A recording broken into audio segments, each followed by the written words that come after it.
Hello and welcome to episode 390 of the Thinking LSAT podcast. I'm Ben Olson. With me is Nathan Fox. We're the co-founders of LSATdemon.com and the LSAT Demon Daily podcast. If you want to be LSAT famous, you can share news and ask questions on our website. That's thinkinglsat.com. This is going to air on Monday, February 20th. In less than a month, we're going to have a free event coming up. Nathan, you want to talk about that? Yeah, just a couple weeks. It's called Parents' Night. This was requested by one of our current students who said, hey, I think that my folks would really benefit from a lot of what you guys have to say. And I think sometimes students try to translate what we say to their parents, but their parents don't buy it. But maybe your parents will buy it from me and Ben directly. Both of us are going to be there.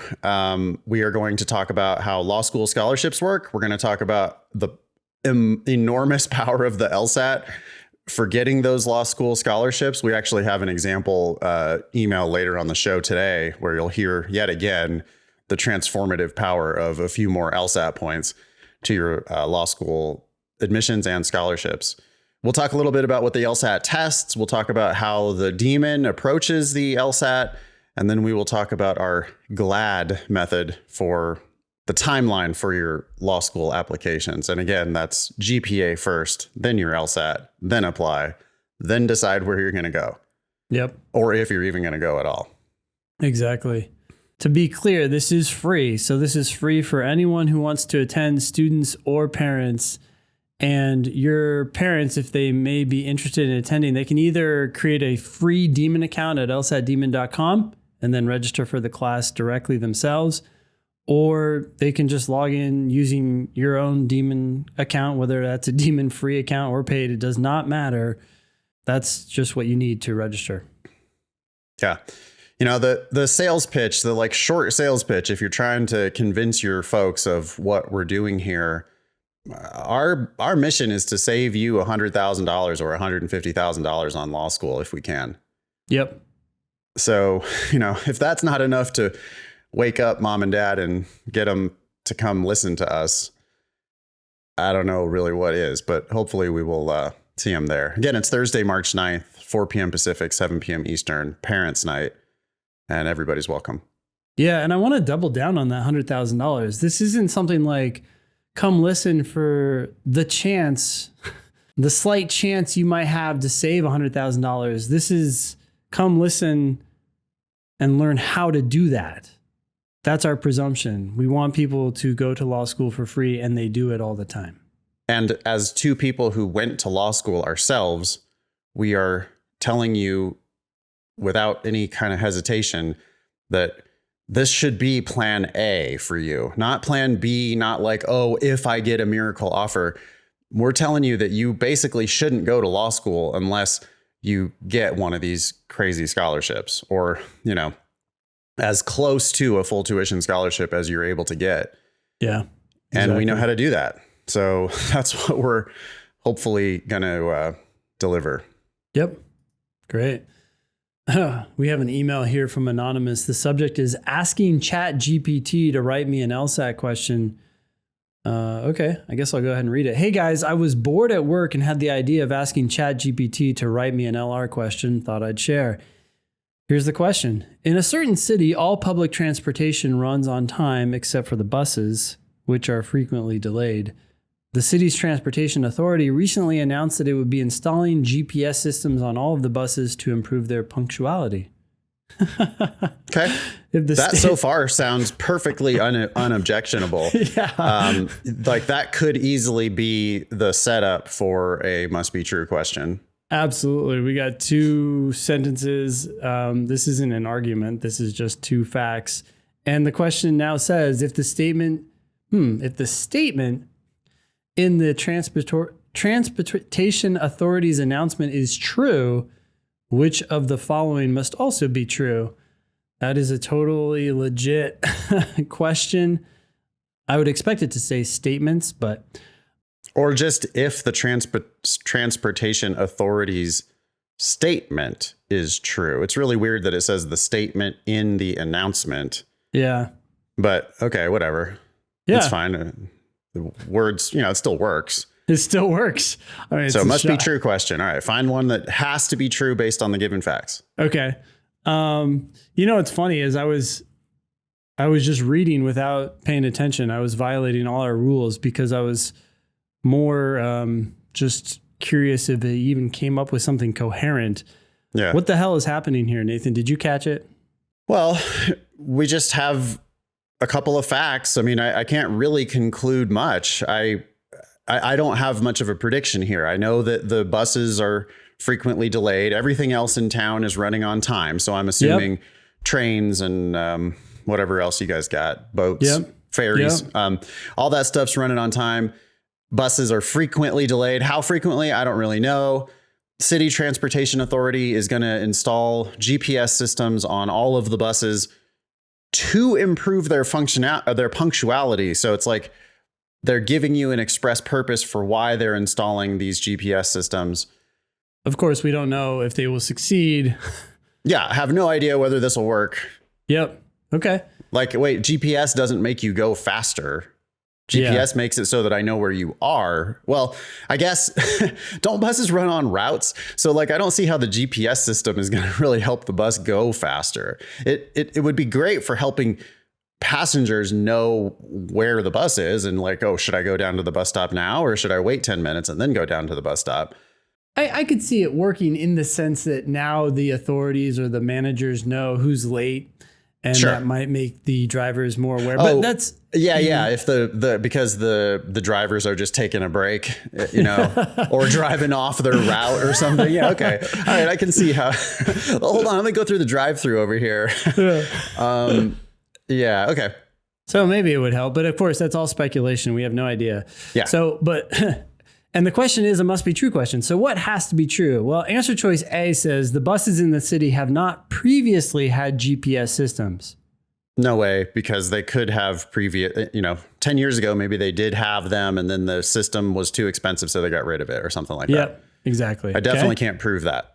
Can't prove that. B, the installation of GPS systems will definitely result in the buses running on time. I mean, the definitely there is like just pointing you to why that answer is wrong.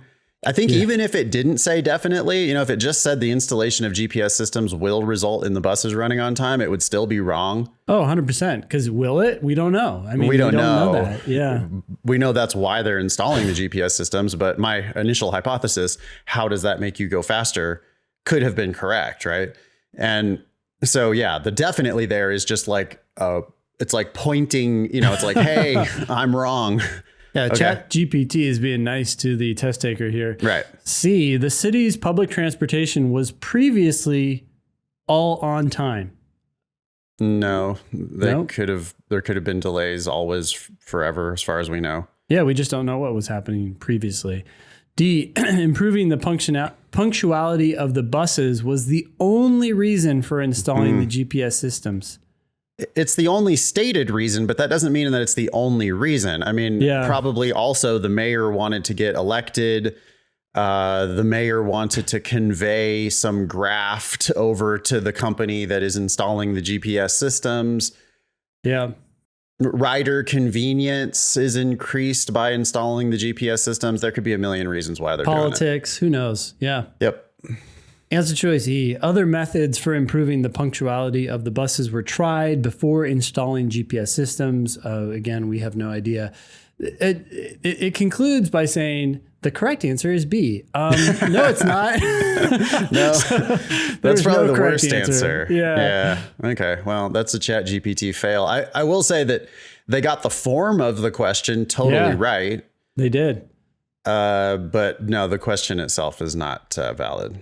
You know what'd be funny here is you turn around and ask ChatGPT to answer this question and see what it says. It's like, wait, there's no answer. All right, this next one is from listener Carl, who asked also about ChatGPT. Oh, asked ChatGPT to write his personal statement. Okay, Carl, what do you think? Go for it. Yeah. Nathan.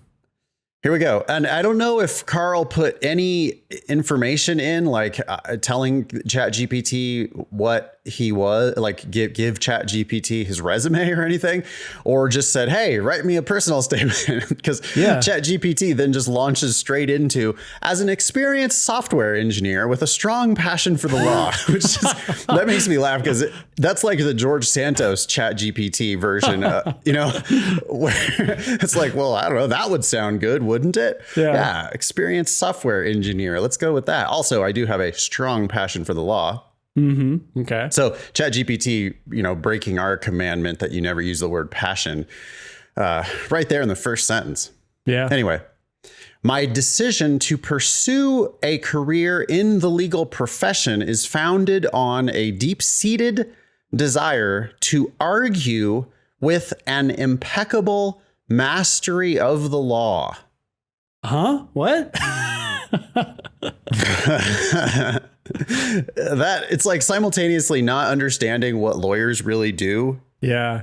While also just, throwing, I mean, the sentence is way too long. It's got a lot of adjectives. It's really trying to puff itself up. Yeah.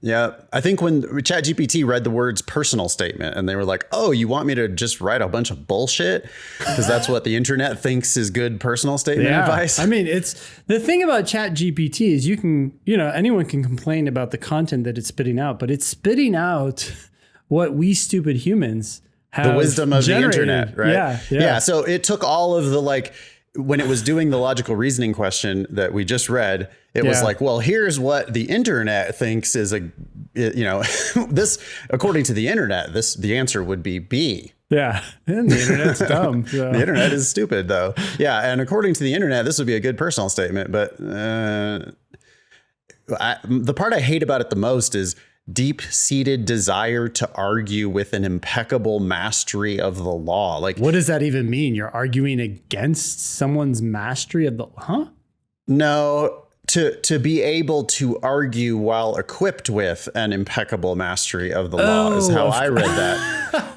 I don't know why I was reading it that way. How do you have a deep-seated desire? Yeah. Like, since kindergarten, you've wanted to have an impeccable mastery of the law? No, you haven't. Yeah. You want to be Perry Mason or something? Yeah. From an early age, I was fascinated with the... How many mental states, by the way? We've got a decision to pursue a career in the legal profession. We've also got a deep-seated desire to argue. Now, in the beginning of the second sentence, we're fascinated. Yeah. Oh, right. And we have a strong passion. So we're like 1.2 sentences in, and we already have 4 statements about mental states. That's how people write these things wrongly. Yeah, which we think is trash. But anyway, from an early age, I was fascinated with the intricacies of legal theory, poring over legal cases. Really? Wow. That was quite a preschool you went to there. And engaging in debates with my peers. This lifelong interest in the law eventually led me to enroll in law school, where I have further developed my intellectual curiosity and legal knowledge to become an esteemed legal professional. Well, shit, you're already in law school. Why do you need a personal statement? Yeah. This is one of those personal statements from people who think that they're already lawyers. Yeah. Again, very George Santosian here. My passion for the law. This is the second paragraph. My passion.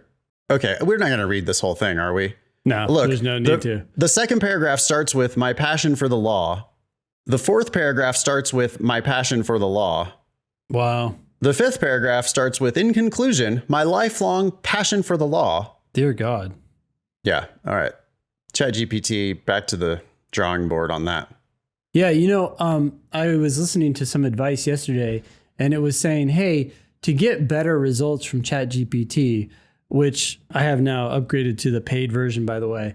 And I do use it quite a bit. But it said you got to give it context, of course, which I was already kind of naturally doing, because how in the world is it going to know what sort of advice I want without some background? But also to tell it to act in certain ways. So to act as an attorney, and in this case, I almost wonder if it would benefit by acting as a journalist or someone who has, a much better writing style. Anyways, just a random thought. But yeah, giving it more instruction. You need to teach it. This next email here is from Caitlin. The subject is, the more I study, the worse I get. Hi, Ben and Nathan, ! In September, I took my first diagnostic and scored a 157. Wow. Nice work. I spent the next 2 months infrequently studying with and not seeing much progress. Now I've been studying with the demon for a month, and since then I have gotten serious with my studying. My understanding of the test has grown significantly, and I've made amazing progress in games, which was my worst section before. As I began to focus on accuracy over speed, though, my LR and RC scores have plummeted. On December 29th, I scored 17 out of 27 on RC with 94% accuracy. This week, I took a timed RC section and only scored 11 out of 27 with 85% accuracy. I was consistently scoring -5 on logical reasoning, and now I'm only getting 17 to 18 right, and I am unable to finish the section. I'm worried that all this drilling and learning is causing me to overthink and make me regress.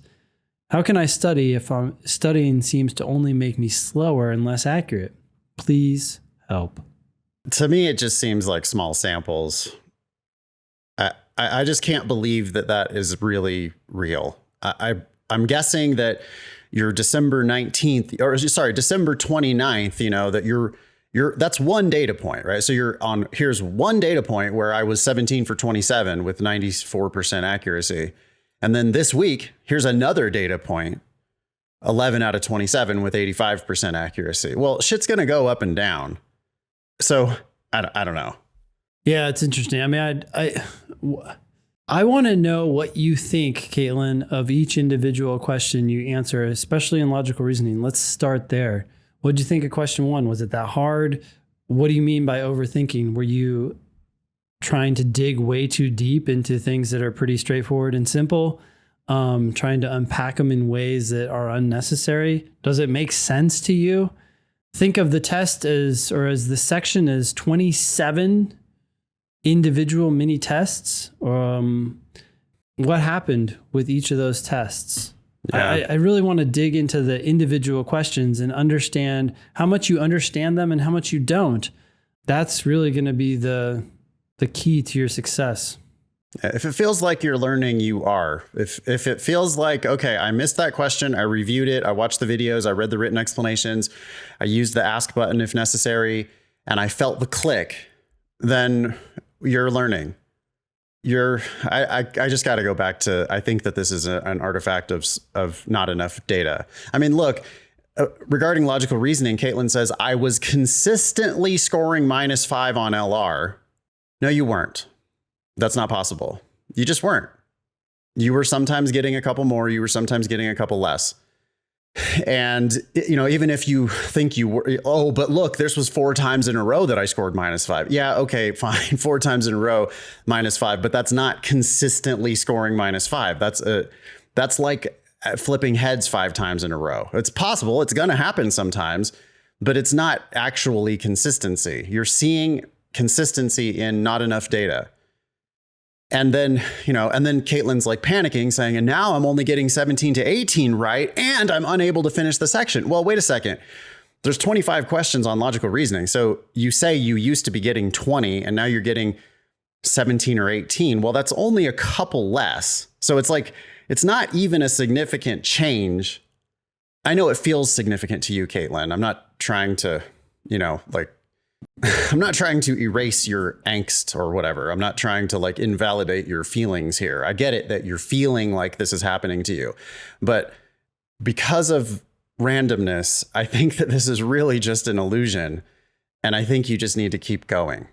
Yeah. And dig into the ones that you got wrong. I mean, if you and I were in a one-on-one tutoring session, these numbers might prompt you to talk about this issue, and you say, hey, geez, look, I just took this RC section. I got 11 out of 27. And it's like, okay, but there's not much more I can say after that other than which questions did you do and which ones did you get wrong? And even among the ones you got right, which ones were you unsure about? Well, what do you think about it now? Why do you think that's the answer? How confusing, how complicated do you think that is?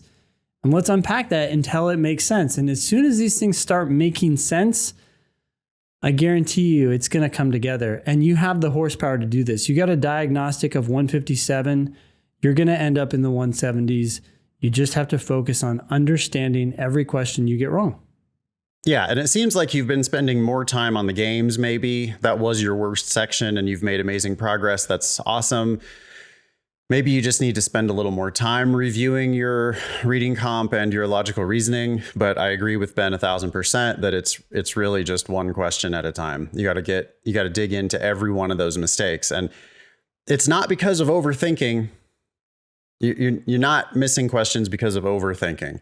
You're missing questions because of underthinking. Always. You have to feel great about the answer that you're choosing, and you have to also be able to dismiss the wrong answers, and your accuracy should just do nothing but go up if you stay focused on that. So I don't really know what you're doing. It sounds like you're still freaking out about not being able to finish the sections though, and that's a problem because until you're solidly into the 170s, finishing the sections shouldn't even be your goal. Thanks for writing in. Please write us back. Use the ask button. Email help at LSAT Demon anytime if you want help. If you're one of our students and we're there to help you. So you can ask the ask button team. You can email help. You can come see us in class. There's tons of ways that you can get help here. But I have to go back to my first hypothesis, which is just that you're making too much out of not enough data. I think that even if you don't change anything, it's very likely that these trends will reverse themselves in the next couple weeks. Great. Thanks for writing in. We have pearls versus turds. This is where we take some wisdom that somebody supposedly received from somewhere and decide whether it's good advice, a pearl, or bad advice, a turd. Right now, the scoreboard is 24 pearls, 70 turds, and 26 ties. This one is from Anonymous, and the subject is narrowing the goalposts a good idea? Says, I was given some advice that seems suspect, and I wanted to get your opinion on it. The advice was to do a timed section, and then when you're able to complete them all in the time allotted, you, quote, narrow the goalposts and try the next timed section with 2 minutes fewer. Bad. That's a turd. I'll keep reading the rest of it. Once Sure. You're comfortable with that time frame, you reduce it again. And you keep repeating this cycle until you're ready to take the test for real.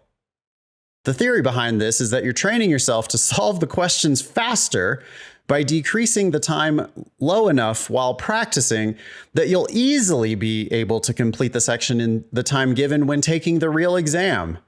Does this narrow the goalposts idea have any merit at all? No. One way to think about this is how do marathoners train and how to, milers train? They're different competitions. You don't say, oh, well, hey, I've been training for a marathon, therefore I'm going to do so well on the mile run. No, it's a different kind of competition.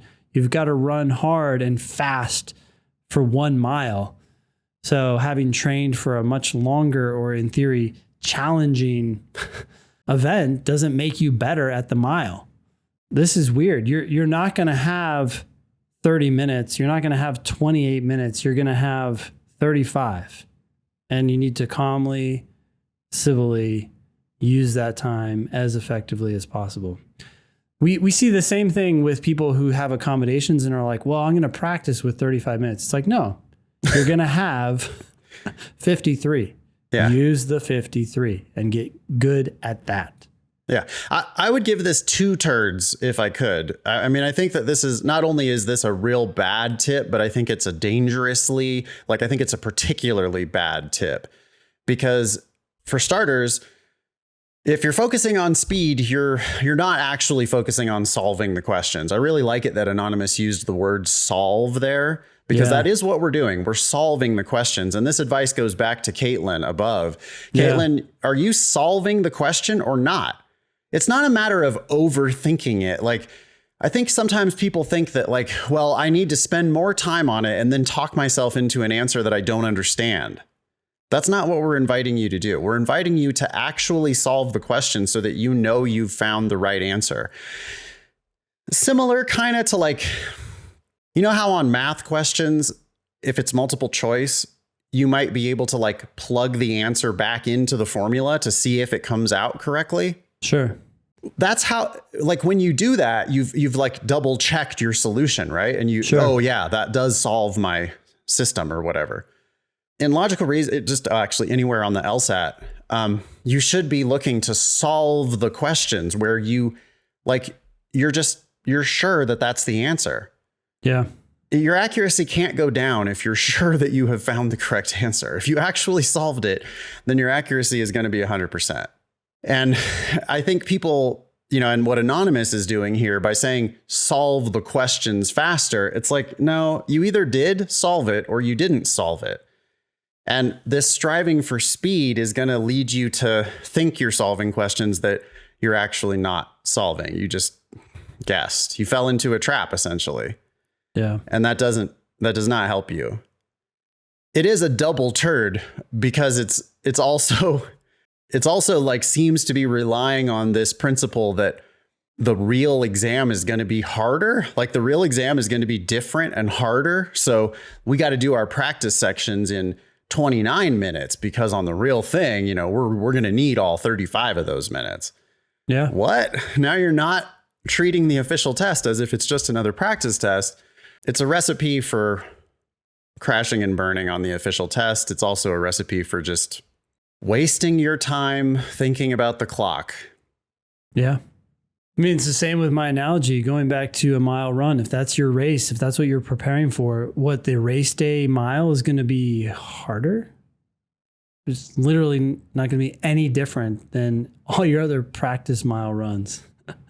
Just prepare for what you're going to do. This terrible tip brings us to our next promotion here, which is another free LSAT class. Thursday, February 23rd, I'm going to teach a class called LSAT Gimmicks that are holding you back. And that might need to go on the agenda, actually, this narrow the goalposts idea. Sure. Yeah. There will be many different gimmicks that come up during this class. Again, Thursday, February 23rd, 4 p.m. Pacific, 7 p.m. Eastern. All you got to do is have a free LSAT Demon account. I would love to try to remove as many of these roadblocks from your process as possible. Things like reading the question stem first on logical reasoning, selecting what games you're going to do on logic games, reading the reading comprehension passages, like skimming it, then going back and reading it, or reading the questions first on reading comp and then reading the passage. There's many of these just terrible LSAT gimmicks out there. We could ask ChatGPT, right? Hey, ChatGPT, give me a list of shortcuts for the LSAT or something. Yeah. And it's going to give you all this bullshit. And the truth is, from me, from Ben, the truth is you need to sit with that question and read it very carefully and solve it on your own time. None of this other stuff is actually helping you. Yeah. You can sign up for that at lsat.link/Nathan. Hope to see you there. Yeah. This next email is from Colt. The subject is LSAT Demon Classes. Hope you guys are doing well, ! I have been using the premium plan the past month, but just upgraded to the live plan today. I'm a huge structure person, and I was wondering how to go about making a schedule for my classes.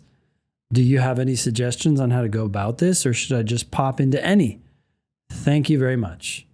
Yeah, I think you need to make your own schedule, Colt. We don't know what your work schedule is, your school schedule is, your fitness, taking care of friends and family, roommates. I don't know. I don't know what you got going on your agenda. So I'm not going to just give you a structure. I will tell you that all of our teachers will help you. All of our teachers will guide you toward the resources on the Demon that we think are going to help you the most. We don't know what's going to help you the most until we get to know you, though. So I would tell you to just come to my class. My classes are all levels, except for Double Black Diamond, which is a expert level logical reasoning class. But my normal classes on Wednesdays and Thursdays are all levels classes. We cover all topics. So reading comp, logical reasoning, and games in every class for all levels.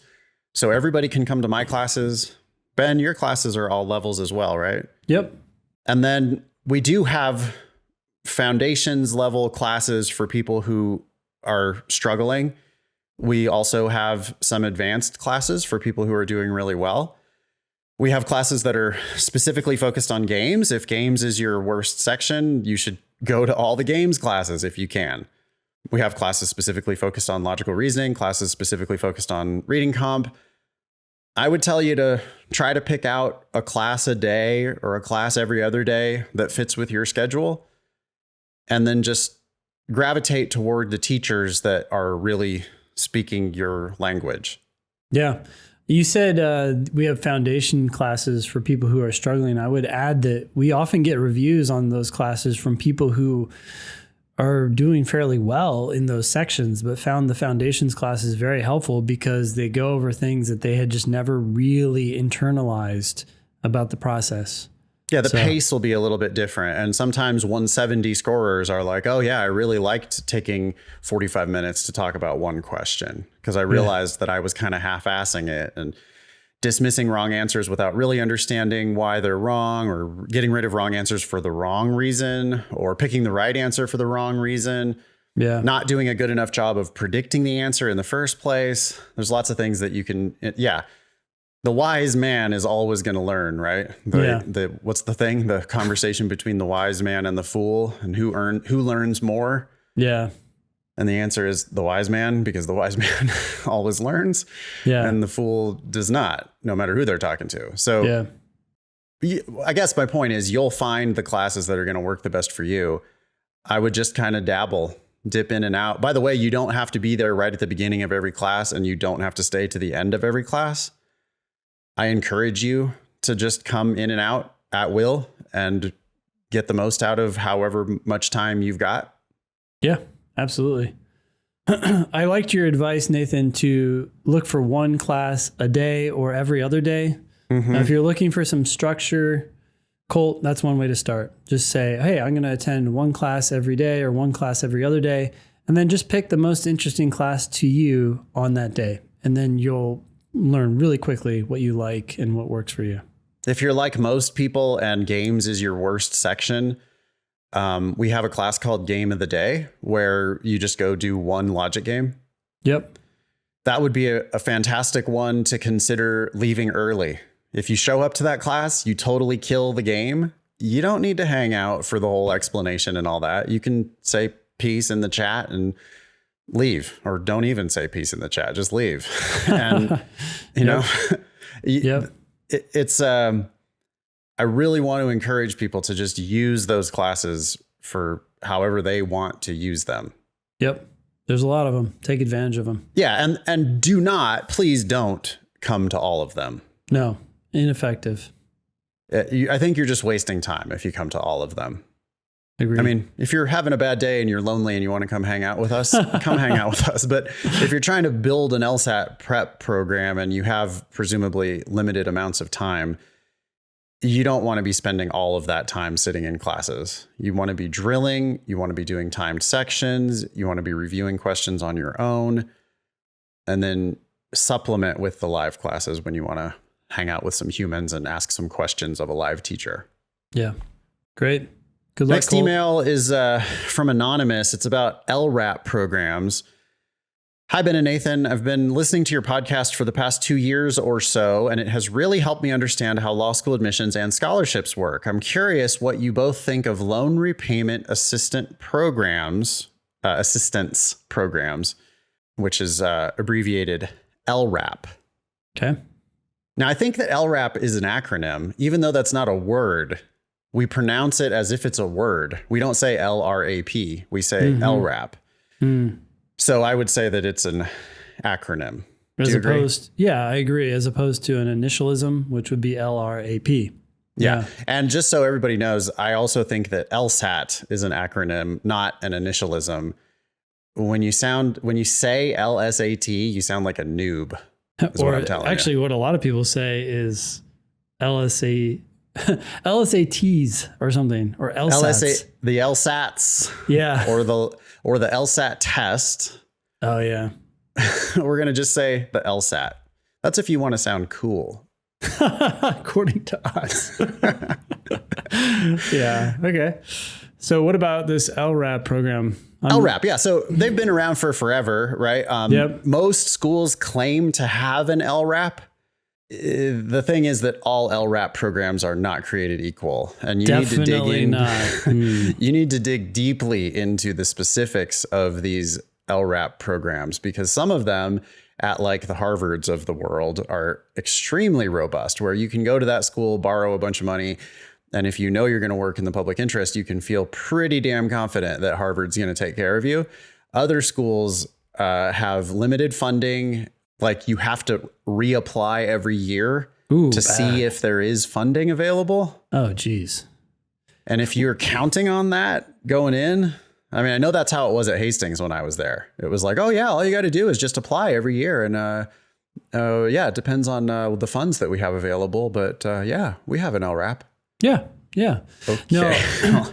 Well, is it guaranteed or not? I mean, let's talk about LRAPs generally. I mean, Harvard is an exception for so many reasons, right? The quality of education, the reputation, the endowment that they have to fund an LRAP program. The enormous size of the classes. It's like a totally different experience, or the cohorts, because their 1L class is so huge every year. Go ahead.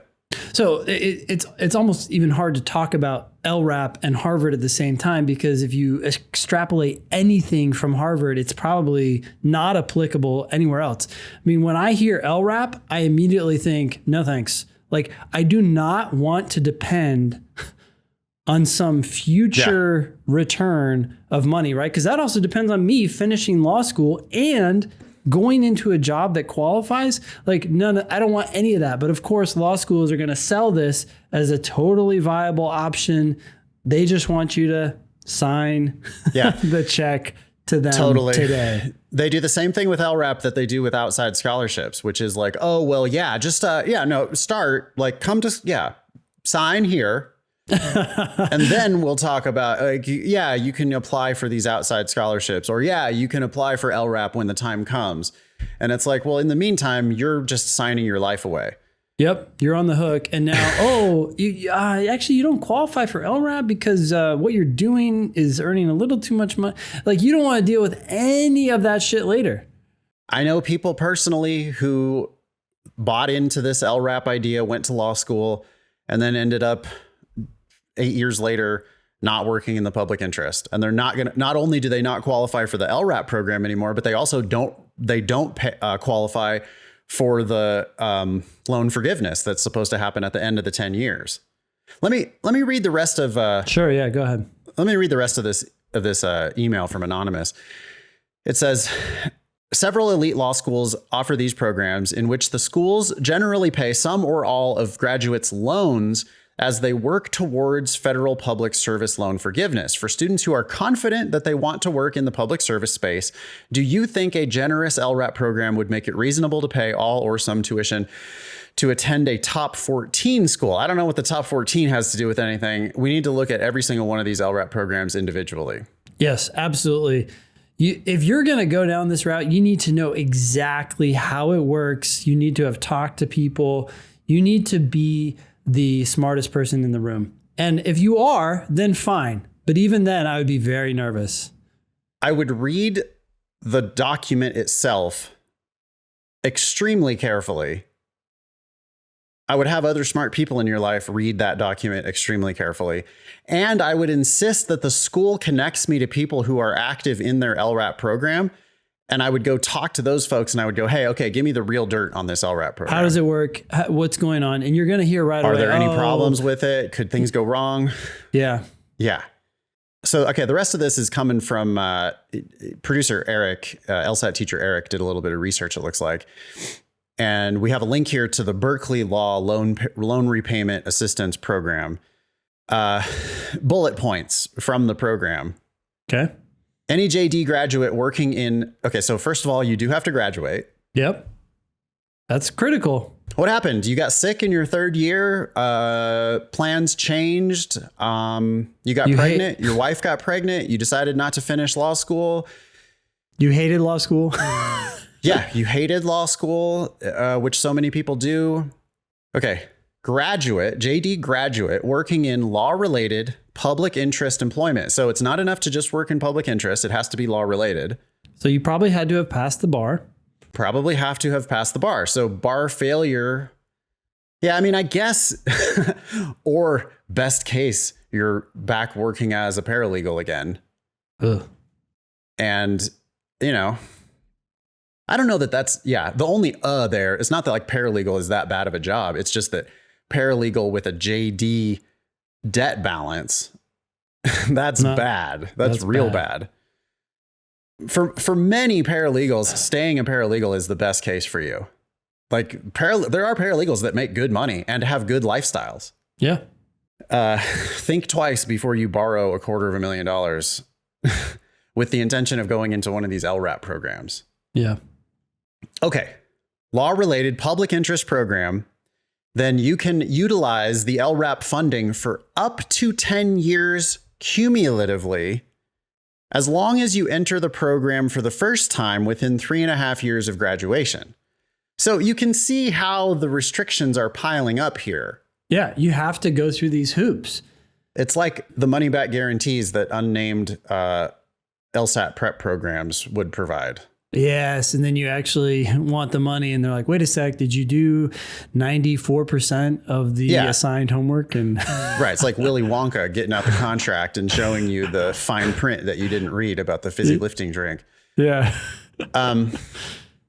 Participant, here we go. We got more restrictions. Yep. Participants earning $80,000 or less can receive 100% LRAP support with no out-of-pocket contributions toward their loans. And graduates earning over $80,000 and up, and up to $120,000 can receive partial support for their loan payments. What they're not saying there is that if you make over 120 grand, you get zero from this LRAP. Yep. It's 100% up to the second you make $80,000. Then it starts declining. And this is only paying your loan payments, by the way. Okay. LRAP only covers payments. And so they don't cover interest. Is that what you're saying? Well, no, they don't. No, they don't cover principal. They cover the payments. And in order to qualify, you almost always have to be in income-based repayment. And income-based repayment, not only does it not cover principal, but it frequently doesn't cover in all the interest. Oh, wow. That's a really tricky restriction, because now you're in loan-based repayment. So you're paying almost nothing. Maybe your interest is accruing $100 a month or something. You're paying 50 of that. And they're like, yeah, we'll cover the $50. That's shit. That's nothing. People are thinking in their heads, LRAP, no loans. They're going to pay off my loans. No, it's not anywhere close. And, you might even think now, oh, well, if I was making over 120, God damn, that's so much money. I don't care if I get the LRAP or I qualify for the LRAP, but $120,000 income with the kind of debt you could end up with is nothing. It's not, you're not going to be happy with those loan payments and making $125,000. Yeah. Sorry. Oh, you made $121,000 last year. Okay. Well, so you're not eligible for LRAP at all. You could still be in income-based repayment, and the income-based repayment may or may not be actually covering the interest that you're paying every month. Still, that's total shit. Like, I hate that idea. Like, okay, now I'm just kicking off my loan to the future, and maybe it will be forgiven in 20 years. Like, what kind of life is that? I'm going to be indebted for 20 years. I would have literal nightmares if that was my plan. I mean, there's no way I would be able to sleep at night. I was like, if I was working full time, in public, and like, I went to Berkeley Law, for fuck's sake. Yeah, this is a elite top 14 school, right? Yeah, I went to Berkeley Law, and I'm making less than $120,000 a year. That's already kind of a fail to me. Yeah. But I'm working in the public interest. I mean, that's the thing, is you didn't have to go to Berkeley to get this job, right? You're working in the public defender's office. Why did you didn't have to go to Berkeley for that? Yeah. You could have gone to any other school for that, and you could have gotten on a scholarship. So you could have obviated this whole discussion by just going somewhere and taking a tuition scholarship. Yep.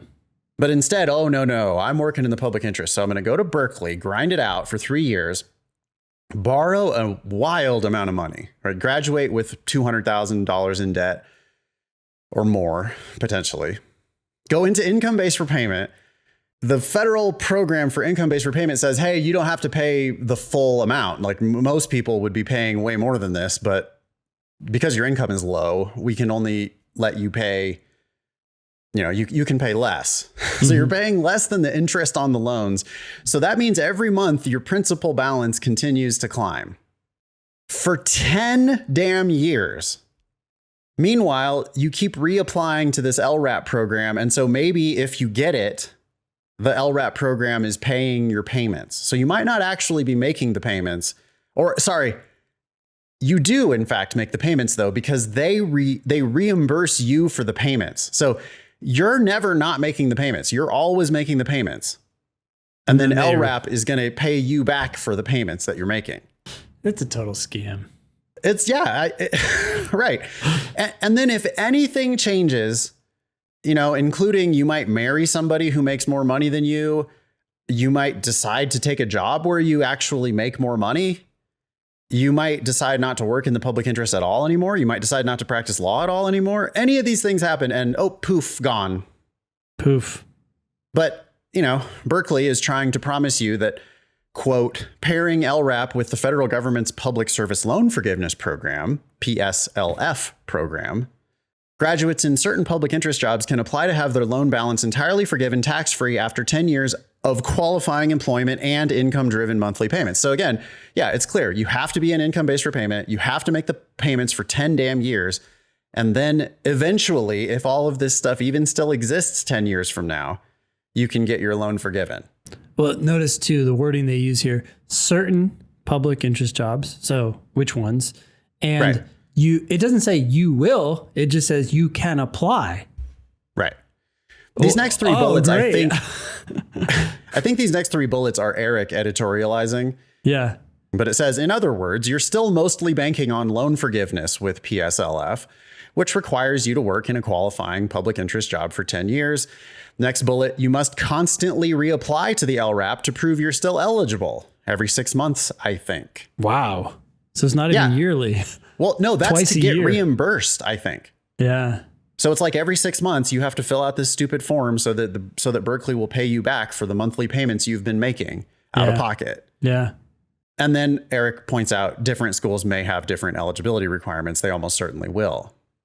Hey, look, I'd love to be proved wrong. Like if someone's in an LRAP program now, and well, I shouldn't say LRAP program, and they're a beneficiary of some LRAP and they love it and it's doing everything they expected.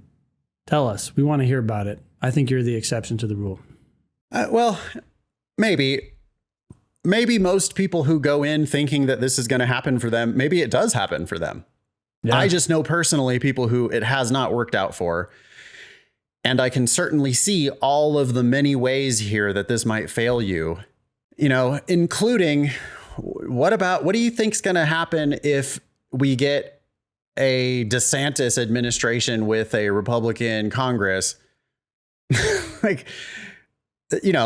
Hopefully in that situation, there would be so much gridlock that nothing would ever happen anyway. I mean, that's what normally happens with our legislature. Nothing ever happens. So maybe this program just survives somehow forever. Yeah. But there's a million ways that these programs could just be gone. Yeah. Which would probably be good overall, right? Get rid of all this dependency and this free money for schools. But it's not going to be good if this is what your plan. It's going to be real bad for the people if it does. The thing is, you are always personally on the hook for this money from day one for literally 10 years. That's 10 years after you started working in the public interest. So it's like 3 years of that is just school. Another few months of it is bar prep, take the bar, wait for bar results. We're talking about 14 years later that you might get your loan forgiven and be actually clean of all this stuff. For the intervening 14 years, your loan balance will be growing. And this is money that can't be discharged in bankruptcy. Yeah. You can just completely hamstring yourself with debt. Yeah. And best case, it goes away.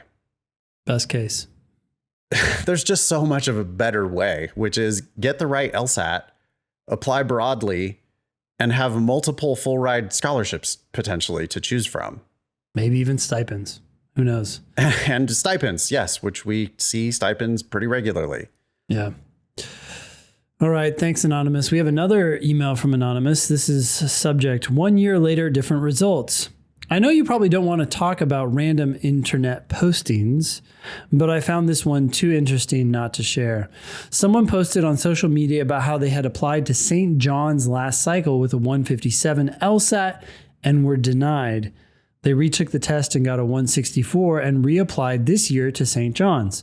They were accepted and given a full tuition scholarship plus given admittance into a scholars program. Not sure what that is. Since St. John's has a $67,000 tuition, those 7 LSAT points were worth slightly over $200,000. Perhaps Nathan's law of an LSAT point being worth $10,000 should be changed to, quote, at least $10,000. Well, you know me, I like to speak very conservatively and only say things that I'm sure about. I'm not sure how to interpret that claim, but yeah, go ahead. That was a bad joke, but no, I mean, I say $10,000 a point conservatively. Yep. Like I'm happy with that. Yeah, I don't need it to be more than $10,000 a point. $10,000 a point, and I feel really good about that. It's easy to do the math, and it makes sense, and it's very common. Yeah. Yeah. But is it more than $10,000 a point? Yeah. In many circumstances, it's going to be more than $10,000 a point. I pulled up St. John's 509. I want to take a guess at what their 50th percentile might be. Is it a 162? Yes. I guess. So 162, really? You nailed it. It could have been a 163 or a 164 or a 161 or any other number in between random internet person's 157 and their 164. But that's what happens when you apply with an LSAT that is below their median. They go, well, wait, you're going to make us look bad in the rankings. When you apply with an LSAT that is above their median, they go, oh, you're going to make us look good in the rankings. And that wildly changes the price that they're going to charge you for going to the school. Yeah, that's like, this is a random thing coming from, the internet, and you got to take all that stuff with a grain of salt. But Ben and I have each seen we've seen this personally hundreds of times. Like, this is how the game is played. Yeah. I was just thinking, how do you determine when you go from $0 to $200,000 savings, right? So before, this person wasn't admitted and now they're being admitted. And it's really easy to look at the difference between the 25th percentile and the 75th percentile. I mean, that seems like a reasonable range to look at. And at St. John's, it goes from a 154 at the 25th percentile to a 164 at the 75th percentile. So there's 10 points, 10 LSAT points, definitely takes someone from the bottom to near the top. It's not surprising you'd go from getting nothing to getting a full ride with 10 points. So that suggests that 10 points is worth $200,000, or each point is worth $20,000 in that case. Well, this person did it with 7 points, and they went from not even being admitted all the way up to full ride. Yep. So with a 158, that might have been the worst case scenario, right? A 158 or a 159 might have been, oh, we'll admit you and charge you full price, when a 164 gets you a damn full ride. Suggesting that the range is narrower, right? Which makes sense, because all you really have to do is go from below the median to above the median for your value to drastically change. Yep. I should restate it, because for this person, one LSAT point would have been worth negative $200,000. Yeah. and then 7 LSAT points was worth positive $200,000. It really depends where you are in the scale, but yeah. But this is the game. I mean, St. John's, I guess we have to call you out right now for giving 75% of your class grants. Like, hey, anybody out there who's maybe considering being one of the 25% of St. John's students who don't get any kind of a grant? Yeah. 75% of your cohort is going to get a grant. Of those, 20% are going to be half to full tuition and 41% are going to be full tuition. That's insane. We haven't seen numbers like that for full. That's crazy. So St. John's, 8000 Utopia Parkway in Queens, they are aggressively playing this game to get you to come out to Queens for your law school education. And, you know, if you're a New York person, you'd be crazy not to apply to St. John's. Yeah. Well, if you believe the myth that scholarships are rare and very few people get them, look at St. John's. 41% of the class is getting a full ride. And another 20% are getting somewhere between half to full. So, you know, that's 61% of the class who are paying less than half tuition. Yes. So 41% are paying literally zero tuition. Yeah. Most people are getting more than half. Yep. Yeah. Think about the value of the services that are actually being provided, right? Because so what we have is 25% of the class that's actually paying their full tuition of, God, $67,800. But 75% of the class are paying something less than that. And 40% of the class is paying nothing at all. So, you know, you do the math on how much real value or how much, like, what's the total money that's actually coming in per student? And it's less than half of their nominal tuition.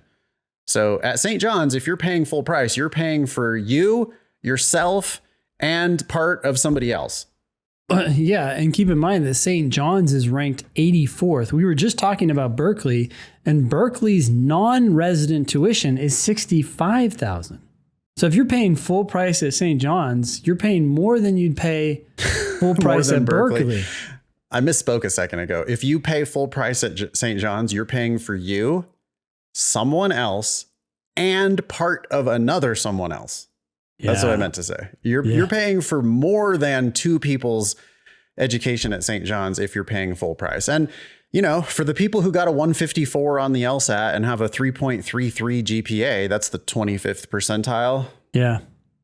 Well, I hope daddy's rich, because you're, you know, like, they might admit you, but you're going to be paying the bills at St. John's for that. And you're going to be competing in your classes with people who have better undergraduate grades than you do, better LSATs than you do. It's a great deal for the people who get the full rides. It's a terrible deal for the people who pay full price. And I really would steer people away. I mean, that's why we say with such fervor, don't pay for law school. Yeah. They're literally keeping the lights on at that school. Like, if you were in the library and they tried to kick you out and you're paying full price, you should be like, hold up, like, I'm paying for this. Oh, yeah. Totally. Yeah, you should get separate hours at the school gym. You should have office hours that are only for you. There should be a special line at the bookstore when you're lining up to pay $1,700 for your semester worth of books. There should be a special line. Yeah. For you. Yeah. Straight to the front. For Mr. Smith. Thank you. Thank you, Joe, for paying for our cafeteria and everything else. Ugh. That's the scam, y'all. I mean, and I feel pretty comfortable calling it a scam. I guess if your family has a law firm and the law firm is more than happy to foot the bill, then, I'm not going to bitch about that. But the problem is people borrow money to go to a school like this, and that should just be criminal. I mean, you shouldn't be able to borrow money to go to that school. Come on. Well, the crazy thing, too, is it's not even in St. John's hands. It's in the federal government's hands. They could prevent these things from happening. If I was the U.S. Department of Education, I would look at that grants and scholarships table and I would be like, look, if you're giving more than half of your school more than half off, if you're giving 41% of your school a full tuition scholarship, your school is no longer available for people to borrow money to come to that school. Because it's just borrowing money to give money to people who probably are better off than the people who are borrowing the money in the first place. Yeah. We know that LSAT and GPA and law school admissions generally, we know that it's correlated toward like wealth. Yeah. And whiteness. Yeah. And, it's like they should have to print that this form should have another table on it that it's like, hey, who gets the scholarships? By race. Because if you're giving scholarships to rich white folks while letting poorer, browner people borrow money, that is just that. Like, show me one person who thinks that that's a good system. Well, and the irony is that these schools are rewarded for doing so because not only do they get that money, they also get to claim diversity. Yep. So openness, access, diversity. And right. But the truth is that the poorer, browner people are graduating with way more debt than the richer, whiter people. Yep. That surely can't have been anybody's intention at the beginning of all this. This is unintended consequences. I'm not trying to blame St. John's in particular because St. John's is nothing to me. St. John's is just a typical regional law school. You know, they're ranked 80 something in the country. I have no problem individually with St. John's. It's like a okay law school in Queens. And if they charged a reasonable price, I would have no problem. If they didn't charge some people more than double while charging other people zero, I would have no problem. But this is the game that's happening at all similarly situated law schools. Yeah. That's a big yikes. My God. It is. It's amazing that we can be in this business for 15 years or whatever it is, and then still have these yikes moments when you look at the reality of it, just how stark it is. Yeah. Okay. This next email is from Brad. The subject is retaking the LSAT in April to possibly get off wait lists. Ooh. Brad says, hey, Ben and Nathan, really love your show and wish I had hooked up with you months ago. That said, I scored a 154 on the LSAT, and the highest so-called ranked school I got into was University of Minnesota, $45,000 scholarship. UGPA 3.8, waitlisted or denied at all top 14 schools. Why are you even applying to top 14 schools with a 154? That's interesting. Oh, and actually stunned at being waitlisted at 9 out of the 14 with such a crummy score. So applied to all of the top 14 schools with a 154 and got 9 waitlists. Wow. It shows to the power of applying broadly, right? Yeah. Waitlists are also denials, though. I mean, like if you get waitlisted, it means you're not going to get a scholarship, which means you shouldn't go. Yep. In almost all cases. Brad continues, I'm registered to retake the LSAT in April to see if I can get off some wait lists. What? Or at least ask for more money from Minnesota and other T50 schools I was accepted at with a higher LSAT score. I'm not going to lie and say I'll be spending day and night studying because I work. And worst scenario is that Minnesota is not a bottom feeder school. I plan on using LSAT Demon to pick up some pointers and take advantage of any short classes. I hated the LSAT and took it twice, 153 and 154 scores respectively, and no prep. Not trying to get a 175 score and would be happy just to get anywhere in the 160s. Thanks for your input. You guys are great! Exclamation point. Ben, you want to break it down for Brad? Yeah, I'm glad that you're retaking it, Brad. Those, as we just talked about, those points are worth at least $10,000 each. I would retake the test. I would withdraw all your scholarships or all your applications and apply next cycle with a much better score. Can't emphasize that enough, Brad. This is not the cycle for you. If you go to law school this year, I'm going to think that you're a sucker. I just, like, you're not following my advice. You've told me, you've complimented me. You've told me that you think we're great. I appreciate that. I want to make it clear that you are not following my advice if you go to law school this fall. And as you've said before, Nathan, he's going to make this 3.8 sad. 3.8 is an excellent GPA. Don't throw it away. If you really hate the LSAT, I guess I'd be curious why. Because you might hate law school. Oh, yeah. Highly likely. Your GPA is, Minnesota. Minnesota is actually like, I didn't know this, but Minnesota is 21st in the country. Yeah, his GPA. Walter F. Mondale Hall. with his GPA and LSAT of 154, the estimator is estimating that he would be unlikely to get a scholarship. So something about his application is making people interested in him, but it's his LSAT score that's preventing great scholarships from other schools.